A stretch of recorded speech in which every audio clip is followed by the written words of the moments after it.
Hi ಎಲ್ರಿಗೂ ನಮಸ್ಕಾರ. Welcome to my mini vlog. ಇವತ್ತು ನಾವು ಸ್ವಲ್ಪ ಎಲ್ಲೋ ಹೊರಗಡೆ ಹೋಗಬೇಕಿತ್ತು. ಅದಕ್ಕೆ ನನ್ನ ಮಗಳನ್ನೂ ರೆಡಿ ಮಾಡ್ಕೊಂಡು ನಾನು ರೆಡಿಯಾಗಿ ಅಂಗಡಿಗೆ ಬಂದ್ವಿ. ಅಂಗಡಿಗೆ ಬಂದಮೇಲೆ ನನ್ನ ತಂಗಿ ಮಾವ ಕೇಕ್ ಕೊಟ್ಟಳು. ಅದನ್ನು ಸ್ವಲ್ಪ ತಿನ್ಕೊಂಡೆ. ಇವತ್ತು ನಮ್ಮ ಮನೆಯವರು ಕೆಲಸ ಮುಗಿಸ್ಕೊಂಡು ಬೇಗನೆ ಬಂದಿದ್ದರು. ಹೊರಗಡೆ ಹೋಗ್ಬೇಕಿತ್ತಲ್ವ ಅಂತಂದ್ಬಿಟ್ಟು ಅಲ್ಲೇ ಬಾವರ್ ಬೇಕ್ರಿಲೇ ಕೇಕ್ ಮಾಡ್ತಿದ್ರು.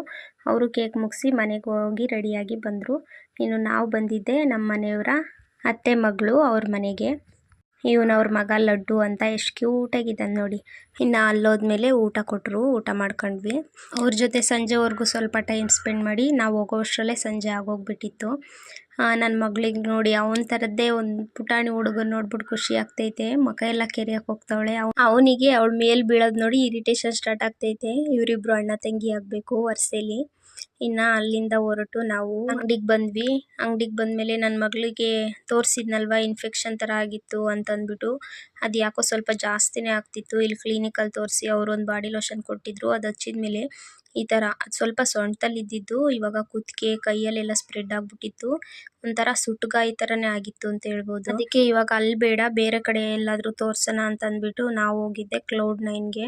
ಅಲ್ಲಿ ಚೆನ್ನಾಗಿ ನೋಡ್ತಾರೆ ಅಂತ ಅನ್ನಿಸ್ತು. ಲಾಸ್ಟ್ ಟೈಮ್ ಒಂದ್ಸಲ ಮಿಡ್ ನೈಟ್ ಕರ್ಕೊ ಹೋಗಿದ್ವಲ್ಲ, ಅದಕ್ಕೇನೆ ಈ ಸಲನೂ ಅಲ್ಲಿಗೆ ಕರ್ಕೊ ಹೋಗೋಣ ಅಂತ ಹೋದ್ವಿ. ಅಲ್ಲಿಗೆ ಹೋದ್ಮೇಲೆ ಸ್ವಲ್ಪ ಹೊತ್ತು ವೆಯ್ಟ್ ಮಾಡಿ ಡಾಕ್ಟರ್ ಕೇಸ್ಗೆ ಹೋಗಿದ್ದಾರೆ ಅಂತ ಹೇಳಿದರು. ಸರಿ ಅಂತ ವೆಯ್ಟ್ ಮಾಡಿದ್ವಿ. ಅವರು ಡಾಕ್ಟ್ರ್ ಇದ್ದವರು ಇದು ಯಾಕೋ ಫಂಗಲ್ ಇನ್ಫೆಕ್ಷನ್ ಥರ ಆಗಿದೆ ಅನಿಸುತ್ತೆ, ನೀವು ಚರ್ಮದ ಡಾಕ್ಟ್ರ್ ಹತ್ರನೇ ಹೋಗಿ ತೋರಿಸ್ಬಿಡಿ, ಬೇರೆ ಕಡೆ ಎಲ್ಲೂ ಹೋಗಬೇಡಿ, ಒಳ್ಳೆ ಚರ್ಮದ ಡಾಕ್ಟ್ರಿಗೆ ತೋರಿಸಿ ಅಂತ ಹೇಳಿದರು. ಆಮೇಲೆ ಅಲ್ಲೇ ಹತ್ರದಲ್ಲಿ ಒಳ್ಳೆ ಚರ್ಮದ ಡಾಕ್ಟ್ರ್ ಇದ್ದಾರೆ ಅಂತ ಗೊತ್ತಾಯಿತು. ಅಲ್ಲಿಗೆ ಹೋಗಿ ತೋರಿಸ್ಕೊಂಬಂದ್ವಿ. ಅವ್ರು ಹೇಳಿದರು ಕೊಟ್ಟಿರೋ ಬಾಡಿ ಲೋಷನ್ ಹಚ್ಚಿದ್ಮೇಲೆ ಮೈಯೆಲ್ಲ ಸುಡ್ತಿದೆ, ನಿಮಗೆ ಗೊತ್ತಾಗಿಲ್ವಾ ಯಾಕೆ ಕರ್ಕೊ ಹೋದ್ರಿ ಅಲ್ಲಿಗೆ ಅಂತ ನಮಗೇನೆ ಬೈದರು. ಆ ಡಾಕ್ಟ್ರಿಗೂ ಸೇರಿಸಿ ಬೈದರು. ನಾವು ಇಷ್ಟು ದಿನ ಗೊತ್ತಿಲ್ಲದೆ ಡಾಕ್ಟ್ರು ಕೊಟ್ಟರು ಅಂತ ಅಲ್ಲೋ ಬಾಡಿ ಲೋಷನ್ ಹಚ್ಚಿ ನಮ್ಮ ಮಗಳು ಮೈನ ನಾವೇ ಸೂಟ್ ಹಾಕ್ಬಿಟ್ಟಿದ್ದೀವಿ. ಅದನ್ನು ಕೇಳಿಸ್ಕೊಂಡು ನನ್ನ ತಂಗಿ ಹೇಳ್ತಾ ಕೂತವಳೆ.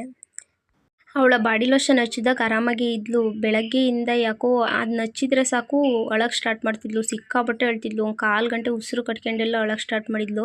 ಮತ್ತು ಸಂಜೆ ಬೇರೆ ಸೆಬಾಮೆಡ್ ಯೂಸ್ ಮಾಡ್ತೀನಲ್ವ ಅದನ್ನು ಹಚ್ಚಿದೆ. ಅದನ್ನು ಹಚ್ಚಿದಾಗಲೂ ಅವಳು ಅಳಕ್ಕೆ ಸ್ಟಾರ್ಟ್ ಮಾಡಿದ್ಲು. ಅದಕ್ಕೆ ಯಾಕೋ ಇವಳಿಗೆ ಉರಿತಿದೆ ಮೈ ಅಂತ ಅಂದ್ಕೊಂಡು ನಾವು ಹಾಸ್ಪಿಟಲಿಗೆ ಕರ್ಕೊ ಹೋಗೋಣ ಅಂತ ಡಿಸೈಡ್ ಮಾಡಿದ್ದು. ಹಾಸ್ಪಿಟಲಿಗೆ ಕರ್ಕೊ ಹೋದ್ಮೇಲೆ ಗೊತ್ತಾಗಿದ್ದು ನಮ್ಮ ಕೈಯಾರೆ ನಾವೇ ನನ್ನ ಮಗಳು ಮೈನ ಸುಡ್ತಿದ್ದೀವಿ ಅಂತ. ಸಿಕ್ಕಾಪಟ್ಟೆ ಬೇಜಾರಾಯಿತು. ಅದಕ್ಕೆ ಅವರು ಬೇರೆ ಸೋಪು ಬಾಡಿ ಲೋಷನ್ ಕೊಟ್ಟಿದ್ದಾರೆ. ಇದನ್ನು ಹಚ್ಚಿ ನಾನು ಹೇಳ್ದಂಗೆ ಮಾಡಿ 15 ದಿನದಲ್ಲಿ ಹುಷಾರು ಮಾಡೋಣ ಅಂತ ಹೇಳಿದ್ದಾರೆ. ಸದ್ಯಕ್ಕೆ ನನ್ನ ಮಗಳು ಆರಾಮಾಗಿದ್ದಾಳೆ. ಅದೊಂದೇ ನೆಮ್ಮದಿ. ಅವಳೇನಾದರೂ ತುಂಬ ಇರಿಟೇಷನ್ ಒಳೋದು ಆ ಥರ ಮಾಡಿದರೆ ಆಗ್ತಿರ್ಲಿಲ್ಲ ತಡ್ಕೊಳ್ಳೋಕ್ಕೆ. ಇವತ್ತಿಗೆ ಈ ವಿಡಿಯೋ ಅಷ್ಟೇ. ಬಾಯ್.